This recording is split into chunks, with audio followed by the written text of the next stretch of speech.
ইউৰোপৰ অৱস্থা ৮৬ বছৰ পূৰ্বৰ পৰিস্থিতিলৈ ঘূৰি আহিছে। বিমান ঘাটি ধ্বংস কৰাৰ প্ৰতিশোধ ল'বলৈ আৰম্ভ কৰিছে পুটিনে। কিয়েভৰ পৰা খাৰ্কিভলৈ ৰাছিয়াৰ ক্ষেপণাস্ত্ৰই ধ্বংস কৰিছে সকলো। ইউক্ৰেইনৰ সীমান্তৱৰ্তী চুমি চহৰতো প্ৰৱেশ কৰিছে ৰাছিয়াৰ সেনাই। ইউক্ৰেইনৰ চতুৰ্থ বৃহত্তম চহৰ ডিনিপ্ৰত প্ৰৱেশ কৰিছে পুটিন বাহিনীয়ে। পিছে ইয়াৰ অৰ্থ কি?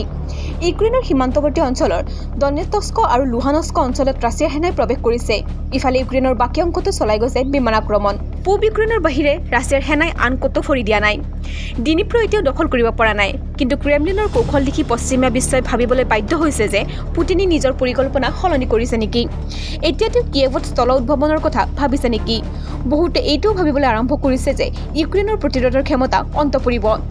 এই সকলোবোৰ দেখি ইউৰোপে আৰু অপেক্ষা কৰিবলৈ ইচ্ছুক নহয়। ইমান দিনে মৌখিকভাৱে কৈছিল আৰু এতিয়া হাতে কামে কাম কৰিবলৈ সাজু। প্ৰশ্ন হয়, ৰাছিয়াই পোলেণ্ড আক্ৰমণ কৰিব নেকি? যদি পোনে পোনে ৰাছিয়াৰ পশ্চিম সীমান্তৰ বাহিৰলৈ যোৱা যায় তেন্তে প্ৰথমে ইউক্ৰেইন আৰু তাৰ পাছত পোলেণ্ড।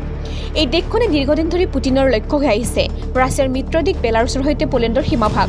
ইয়াৰ মাজতে পুটিনে নিজৰ কিছু পাৰমাণৱিক অস্ত্ৰ বেলাৰুছলৈ প্ৰেৰণ কৰিছে। গতিকে পোলেণ্ডৰ সোঁপন্থী প্ৰধানমন্ত্ৰী ডনাল্ড টাস্কে সেনাবাহিনীক বেলাৰুছ সীমান্ত চিল কৰিবলৈ নিৰ্দেশ দিছে। তেওঁ বায়ুসেনাক দেশৰ আকাশমাৰ্গৰ ওপৰত চকু ৰাখিবলৈ কয়। 1939 চনত হিটলাৰ বাহিনীয়ে পোলেণ্ডৰ পশ্চিম সীমান্তত প্ৰৱেশ কৰিছিল। আজি পোলেণ্ডে আশংকা কৰিছে যে পুটিনৰ সৈন্যই পূব সীমান্তৰে প্ৰৱেশ কৰিব। তাৰ পাছতে আহে জাৰ্মানী।